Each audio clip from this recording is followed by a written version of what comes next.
Hello friends, welcome to ISS platform. आज है 23rd of May and 23rd of May and 22nd of May दोनों दिन के करेंगे हम करंट अफेयर के एमसीक्यू। जैसे कि मैंने आपसे बोल के रखा है कि मैं आपकी तैयारी में कोई भी हिंड्रेंस क्रिएट नहीं होने दूंगा। अगर किसी दिन वीडियो मिस हो जाता है तो आपको अगले दिन दोनों दिन के करंट अफेयर के एमसीक्यू करा दिए जाएंगे। इसी के साथ मैं आपको थोड़ा टाइमिंग बताना चाहूँगा अपने वीडियो के। जो नए बच्चे हैं, सुबह 6 बजे आपको मिलेगा रेगुलरली एक्सेप्ट संडे एक एमसीक्यू का वीडियो, जिसमें आपको करंट अफेयर के एमसीक्यू कराएंगे बट लिमिटेड। इसके बाद 10 बजे आपको एक एनालिसिस का वीडियो जिसमें हिंदू, इंडियन एक्सप्रेस और पीआईबी की इंपॉर्टेंट न्यूज़ एनालिसिस कराई जाएगी। इसके बाद 11 बजे आपको एक शॉर्ट कराया जाएगा जिसमें आपको करंट अफेयर की न्यूज़ बताई जाएगी विथ मोशन वीडियो और मोशन पिक्चर के साथ। इसके बाद आपको 12 बजे एक शॉर्ट मिलेगा कि 10 बजे मैंने क्या पढ़ाया है। अगर आपको रिलीवेंट लगता है तो आप 10 वाले वीडियो पर जाइए, उसको देखिए। अगर आपको इंपॉर्टेंट लगता है तो देख लीजिए। क्लियर। इसके बाद मेरा एक पॉलिटी का बैच चल रहा है जिसमें आपको मैं पूरी पॉलिटी करा रहा हूँ in the form of MCQ. Alternate day video आते हैं, दिन में 3 बजे ये वीडियो आता है, देख लेना। अभी इसके 25 लेक्चर मैं कंप्लीट कर चुका हूँ। क्लियर। इसी के साथ मैं आपको बताना चाहूँगा कि मेरा 70% इकोनॉमिक्स का बैच कंप्लीट हो गया है, जिसके वीडियो की लिंक आपको इस वीडियो के डिस्क्रिप्शन में मिलेगी। देख लीजिए, इकोनॉमी भी स्ट्रॉन्ग हो जाएगी। मैंने इकोनॉमिक्स भी बहुत अच्छे से पढ़ाई है, सिंपल वे में पढ़ाई है। क्लियर। याद रखना, ये वीडियो सुबह 6 बजे आता है। जैसे ही उठो वैसे ही इस वीडियो को देखो। क्लियर। जरूरी नहीं है कि आप सुबह 6 बजे उठ के ही देखो। क्लियर। आपके ऊपर है, जब उठना है 9 बजे, 10 बजे, 12 बजे, 1 बजे। कुछ लोग बाग सुबह तक सोते हैं और दिन में उठते हैं, बट वीडियो आपको यूट्यूब पर मिल जाएगा। चलते वीडियो स्टार्ट करते हैं। FSAI has asked to state to crack down on which banned chemical for ripening of food. देखो क्या है कि जैसे आप देखते होंगे कि कई बार जो फूड वेंडर होते हैं ये एक केमिकल यूज़ करते हैं। वो केमिकल से क्या होता है कि उस केमिकल से फ्रूट को पकाया जाता है। क्लियर। तो वो है, देखो क्या है कि वो केमिकल है कैल्शियम कार्बाइड। क्या है? Calcium carbide. बट हमारे इंडिया में कैल्शियम कार्बाइड बैन है।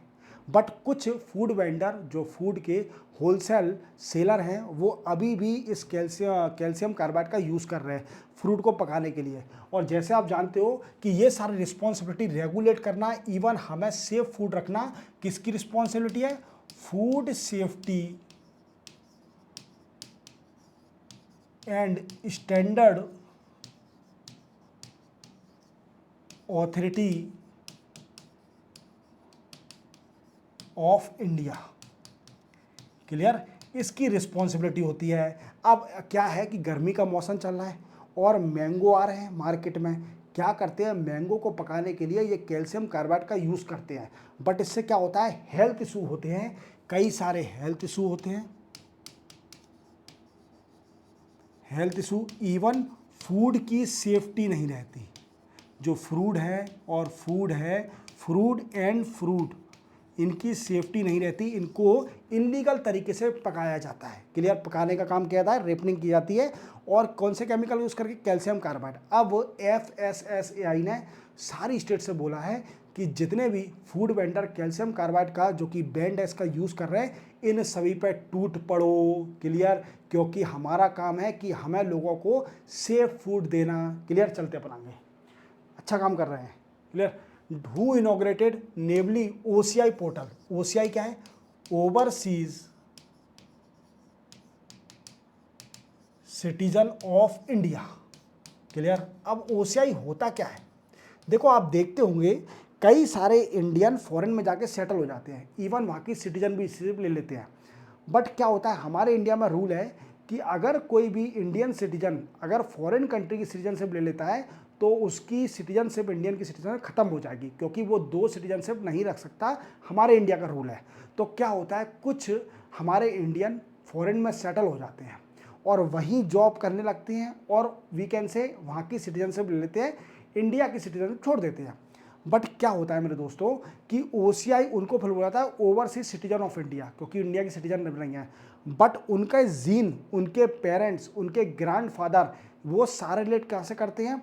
हमारे इंडिया से, क्योंकि वो इंडियन सिटीजन है। तो इसलिए उनमें जीन तो हमारे इंडियन है, तो इसलिए उनको हमारी कंट्री से कनेक्ट रखने के लिए OCI कार्ड दिया जाता है। OCI में रजिस्टर कर सकते हैं, OCI कार्ड मिल सकता है, ओवरसीज सिटीजन ऑफ इंडिया, जिससे उनके इंडियन जितने भी रिलेटिव हैं वो इंडिया में रह रहे हैं तो वो इंडिया में आ सकते हैं। बिल्कुल उनको हालांकि इतना फ्रीडम तो नहीं मिलता जितना सिटीजन को मिलता है कि वोट देना ये नहीं कर सकते, बट वो इंडिया में रह सकते हैं, कई सारे नियम हैं। तो अब क्या करा है, और आप जानते हो ये OCI की पूरी रिस्पॉन्सिबिलिटी, सिटीजनशिप की रिस्पॉन्सिबिलिटी पूरी होम मिनिस्ट्री के अंडर आती है। और होम मिनिस्टर कौन है? अमित शाह जी हैं। तो अमित शाह जी ने अभी एक नया OCI पोर्टल लॉन्च किया है, जिससे क्या होगा, जो भी एप्लीकेशन करेगा OCI कार्ड के लिए उसको एफिशिएंटली, इवन इसमें डाटा का प्रोटेक्शन अच्छे से होगा, स्टोरेज डाटा ज़्यादा हो सकता है। तो नया OCI का पोर्टल लॉन्च कर दिया है अमित शाह जी ने। किसने? हमारे यूनियन होम मिनिस्टर ने अभी नया OCI पोर्टल लॉन्च किया है, ओवरसीज सिटीजन ऑफ इंडिया। अब ओवरसीज सिटीजन ऑफ इंडिया को इजीली अपना रजिस्ट्रेशन करा सकते हैं। इंडिया के सिटीजन नहीं है तो क्या हुआ, बट आपके जीन तो इंडियन है ना, तो इंडिया में आप आ सकते हो, इवन अपने रिलेटिव से मिल सकते हो, यही कारण है। चलते बढ़ाएंगे। Who is India first CISF central industrial security force officer to summit Mount Everest? ये पूछ रहा है कि कौन सी पहली वुमेन CISF की ऑफिसर माउंट एवरेस्ट पर चढ़ने वाली बनी है। क्लियर? तो ये है मैम गीता समोटा। क्या नाम है? गीता समोटा। ये माउंट एवरेस्ट में CISF की पहली वुमेन है जो माउंट एवरेस्ट पर चढ़ी है और देश का नाम गौरव कर दिया। वीकेंड भारत का झंडा गाड़ के आई है माउंट एवरेस्ट पर। और CISF में ये अभी सब इंस्पेक्टर है। कौन है? Sub inspector. और CISF कौन है? Central armed police force. CISF का काम क्या है? एयरपोर्ट देखना, जितने भी मेट्रो देखना, जितने भी इंडस्ट्री देखना, ये सिक्योरिटी हायर जो बिजनेस टाइकून है इनको सिक्योरिटी देना, ये CISF का काम है। चलते बनाएंगे। Who has been appointed chief justice of Manipur High Court? ये पूछ रहा है कि नए chief justice Manipur High Court के बन गए हैं। और हमारे इंडिया में कितने हाई कोर्ट हैं इसको भी याद रखना। हमारे इंडिया में 25 हाई कोर्ट है। अब आप बोलोगे सर हमारे यहाँ तो स्टेट और यूनियन टेरिटरी ज़्यादा है। देखो क्या है कि कुछ हाई कोर्ट ऐसे हैं जो कई सारे यूनियन टेरिटरी और स्टेट को भी एक ही सिंगल हाई कोर्ट है। समझे मेरी बात को? तो क्या है, इसी को देखते हुए अभी नए मणिपुर के नए हाई कोर्ट के चीफ जस्टिस बने हैं जिनको अपॉइंट किया जस्टिस के समासीकर। जस्टिस के समासीकर अभी मणिपुर हाई कोर्ट के चीफ जस्टिस बन गए। याद रखना, very very important. Who is first Kannada writer to win International Booker Prize? Very very very important. याद रखना, ये पहली वुमेन कन्नड़ा राइटर बनी हैं जिन्होंने इंटरनेशनल बुकर प्राइज जीता है। और बड़ी खुशी की बात है, हमारे इंडिया से हैं। इनका नाम है भानु मुश्ताक। क्या नाम है? भानु मुश्ताक। ये मैडम जीती हैं इंटरनेशनल बुकर प्राइज। और इन्हें क्या किया था? इनने कन्नड़ा लैंग्वेज में एक शॉर्ट स्टोरी लिखी थी, शॉर्ट स्टोरी, जिसका नाम था हार्ट लैम्प। क्या नाम था? Heart lamp. Clear? Heart lamp इसका नाम है। इवन इसको इंग्लिश में भी ट्रांसलेट किया गया था। अब इसमें बताया क्या गया है, देखो इसमें कंडीशन बताई है, condition of Muslim women in south India. South India में मुस्लिम वुमेन की कंडीशन बताई है, इसलिए इनको ये बुक के पीछे, हार्ट लैम्प शॉर्ट स्टोरी के पीछे इनको इंटरनेशनल बुकर प्राइज मिला है, भानु मुश्ताक। क्लियर? याद रखोगे, वेरी वेरी इंपॉर्टेंट। अब ये मैंने शॉर्ट स्टोरी देखी नहीं है, ना ही पढ़ी है। क्लियर? तो इसलिए मुझे पता नहीं है। हालांकि इसमें बुराई करी है अपने इंडिया की, या फिर तारीफ करी है, कंडीशन बिल्कुल गुड कंडीशन है साउथ इंडिया में मुस्लिम वुमेन की, या फिर डिप्लोरेबल कंडीशन है, वो मैं कभी आपको फ्यूचर में जब इनके बारे में पता चलेगा मुझे कुछ तो बताऊंगा। क्लियर? पर याद रखना हार्ट लैम्प के नाम से। Which it is observe as international day for biological diversity 2025? देखो बायोलॉजिकल डाइवर्सिटी जानते हो, हमें हमारे नेचर को, इवन बायोडाइवर्सिटी को और सस्टेन डेवलपमेंट फोकस करना है। अब इसी को देखते हुए दिन भी बनाया था जिसको बोलते हैं international day for biological diversity day, और ये पड़ता है 22 मई को। और इस बार 2025 की थीम भी याद रखना। थीम क्या है? Harmony with nature and sustainable development.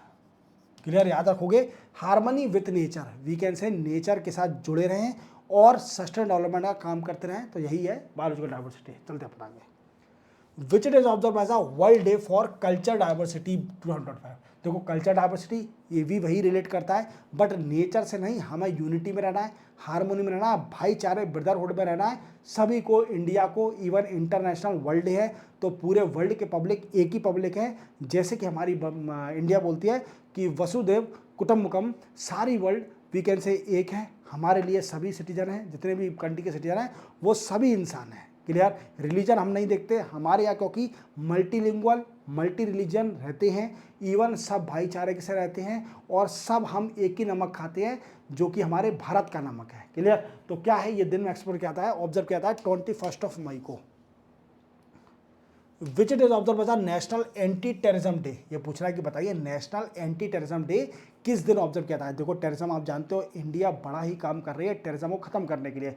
Even हमारे मोदी साहब ने कई सारे डेलीगेट कई सारी कंट्री भेजे हैं कि ये ऑपरेशन सिंदूर के बारे में सबको बता के आए। इवन ये जो पाकिस्तान करती है कि दूसरी कंट्रियों में रो रोती है, इवन दूसरी कंट्री से रोती है कि इंडिया ने कश्मीर छीन लिया। इवन इनकी रियलिटी बता के आए कि ये क्या है, ये टेररिज्म को कैसे सपोर्ट करते हैं। इवन इंडिया ने कितनी बुरी हालत करी थी, जो टेररिस्ट के ट्रेनिंग सेंटर थे 9 सेंटरों पर कैसे बॉम्ब फेंक के आई इंडिया, इवन मिसाइल दाग के आई, और बदला लिया हमारा जो फलगाम में हुआ था उसका। तो हमने इस दिन को भी लोगों को जागरूक करने के लिए, टेररिज्म एक बहुत गंदी चीज़ है, इससे बचें, और जो भी टेररिस्ट होगा हमारी इंडिया में सिर्फ और में गोली मिलेगी।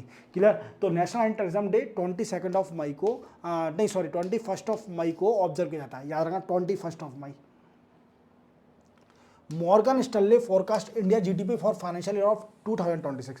देखो मॉर्गन स्टैनले ने अभी इंडिया की जीडीपी फोरकास्ट करी है, और फाइनेंशियल ईयर ऑफ 2026 के लिए कितनी करी है, तो 2026 के लिए है 6.2%। कितनी है, 6.2%। और फाइनेंशियल ईयर 2027 के लिए 6.5%। याद रखना ये फोरकास्ट करी है मॉर्गन स्टैनले ने, याद रखना, वेरी वेरी इंपॉर्टेंट। मैं हर उसकी रेटिंग की आपको फोरकास्ट बताता हूँ। Clear. Which country president has announce $175 billion Golden Dome missile. देखो गोल्डन डोम मिसाइल अभी यूएसए के प्रेसिडेंट डोनाल्ड ट्रंप साहब ने अभी अनाउंस करा है इसके बारे में। ये क्या करेगी, ये एंटी डिफेंस मिसाइल होगी। अगर यूएसए पर कोई भी हाई रेंज मिसाइल अटैक करती है तो ये यूएसए को बचाएगी, पूरे यूएसए को बचाएगी। और $175 बिलियन का वीकेंड से अभी अनाउंस भी कर दिया है, और ये जल्दी बन जाएगी गोल्डन डोम मिसाइल। याद रखना, चलते बनाएंगे। Which state of India has become India first state to be fully literate. Very very important क्या है, देखो इस स्टेट ने अभी एक प्रोग्राम स्टार्ट किया था, उल्लास स्कीम।